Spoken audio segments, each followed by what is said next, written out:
जयपुर शहर की पुरानी गलियों में एक साधारण सा घर था, जहां रामलाल जी, उनकी धर्मपत्नी सुमित्रा देवी और उनका होनहार बेटा रवि शांतिपूर्ण जीवन व्यतीत कर रहे थे। रामलाल जी एक छोटे से कपड़े की दुकान चलाते थे, जिससे बामुश्किल घर का गुजारा होता था। सुमित्रा देवी घर संभालती थी और रवि उनका इकलौता चिराग। उनके सारे सपनों का आधार था। रवि शुरू से ही पढ़ाई में अव्वल था। उसकी आंखों में एक बड़ा अधिकारी बनने का सपना पल रहा था और इसके लिए वह दिन रात एक कर रहा था। वह एक प्रतिष्ठित सरकारी नौकरी की प्रतियोगी परीक्षा की तैयारी में जुटा था। रामलाल जी और सुमित्रा देवी दोनों ही खाटू श्याम जी के अनन्य भक्त थे। हर साल फागुन के मेले में वे पूरे परिवार के साथ खाटू धाम जाते थे।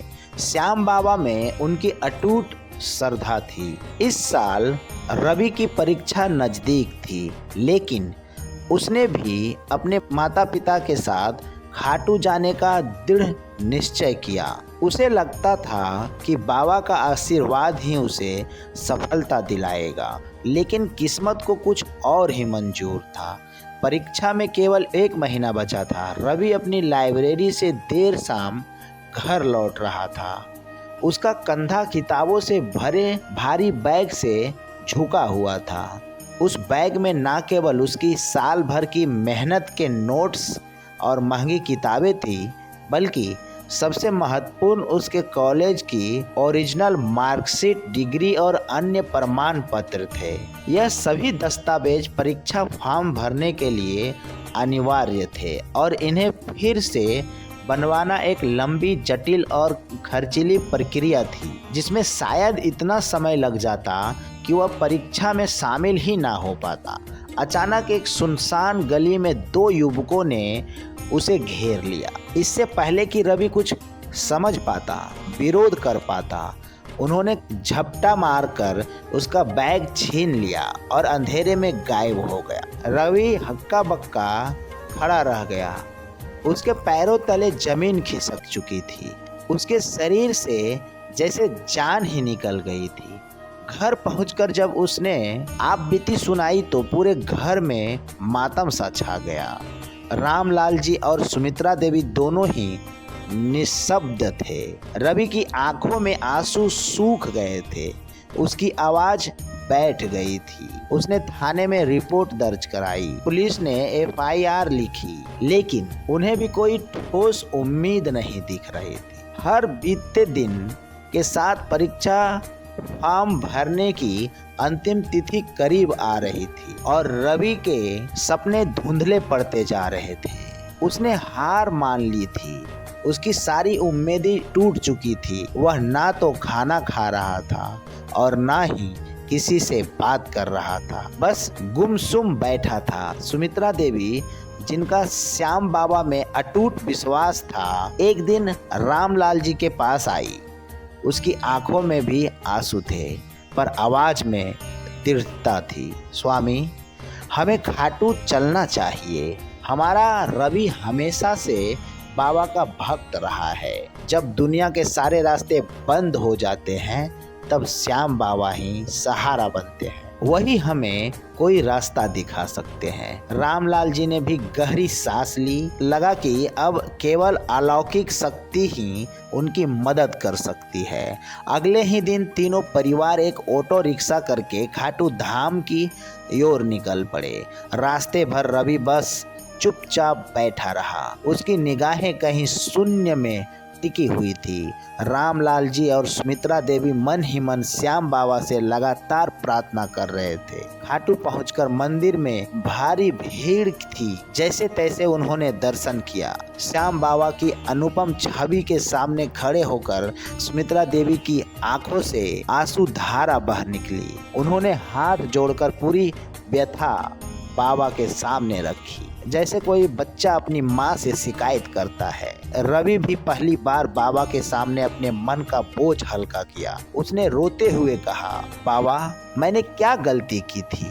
मेरी सारी मेहनत बेकार हो गई। मैं कैसे अपनी माँ बाप के सपने को पूरा करूँगा। उसने सच्चे हृदय से बाबा से मदद की भीख मांगी, इस अटूट विश्वास के साथ कि अब केवल वही उनका सहारा है। दर्शन के बाद वे मंदिर के पास स्थित एक पुरानी धर्मशाला में रुके।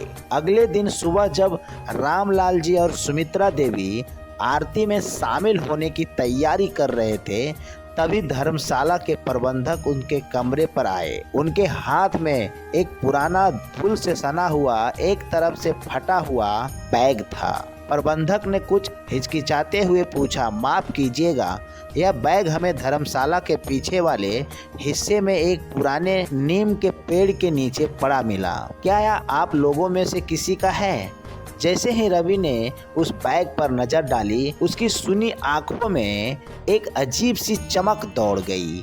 उसका दिल तेजी से धड़कने लगा। वह तुरंत पलंग से उछलकर खड़ा हो गया और हाँफते हुए बोला, हाँ, यह मेरा बैग है। यह वही है जो चोरी हो गया था। रामलाल जी और सुमित्रा देवी भी निशब्द रह गए। उन्होंने तुरंत प्रबंधक से बैग लेकर खोला। बैग के अंदर उसकी सारी किताबें, नोट्स और सबसे आश्चर्यजनक रूप से उनके ओरिजिनल प्रमाण पत्र और मार्कशीट बिल्कुल सुरक्षित थे।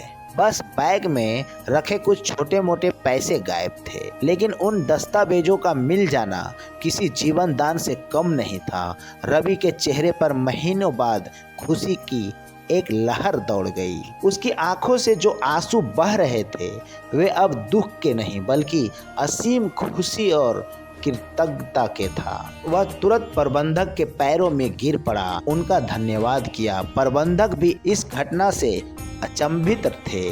किसी को समझ नहीं आ रहा था कि यह बैग जो जयपुर में चोरी हुआ था, वह खाटू की एक धर्मशाला के पीछे कैसे पहुंच गया, और वह भी बिल्कुल सही सलामत। परिवार तुरंत वापस मंदिर की ओर भागा। इस बार उनके चेहरे पर निराशा नहीं बल्कि असीम श्रद्धा और आभार था। श्याम बाबा के चरणों में शीश नवाकर रवि अपनी आवाज में कंपन के साथ कहा, जय श्री श्याम। आपने मेरी लाज रख ली बाबा। आपने मेरी उम्मीदों को फिर से जगा दिया। उसे गहराई से महसूस हुआ कि यह श्याम बाबा का ही अलौकिक चमत्कार था, जिन्होंने उनके खोए हुए सपने वापस लौटा दिए। इस घटना के बाद रवि ने एक नई ऊर्जा और आत्मविश्वास के साथ पढ़ाई की। उसने दोगुनी मेहनत और अपनी प्रतियोगिता परीक्षा में शानदार सफलता प्राप्त की। उसने एक अच्छी सी सरकारी नौकरी हासिल की, अपने माता पिता के सपनों को साकार किया। आज भी रामलाल का परिवार हर साल खाटू धाम जाता है और यह कहानी उनके जीवन में श्याम बाबा का आशीर्वाद और चमत्कारों का एक जीवंत प्रमाण बनी हुई है। यह इस बात का अथक उदाहरण है कि इंसान की सारी उम्मीदें टूट जाती है जब सच्ची आस्था और विश्वास से पुकारने पर खाटू नरेश श्याम बाबा अपने भक्तों का सहारा बनने जरूर आते हैं। अगर आपके साथ भी कुछ गलत हो रहा है तो हार नहीं मानना है, बाबा पे भरोसा रखना है और अपने दुखड़ा को बाबा को सुनाना है। जय श्री श्याम कमेंट में जरूर लिखें। वीडियो अगर अच्छा लगा हो तो एक लाइक कर दीजिएगा। चैनल पे नए हैं तो चैनल को सब्सक्राइब कर लीजिएगा। जय श्री श्याम।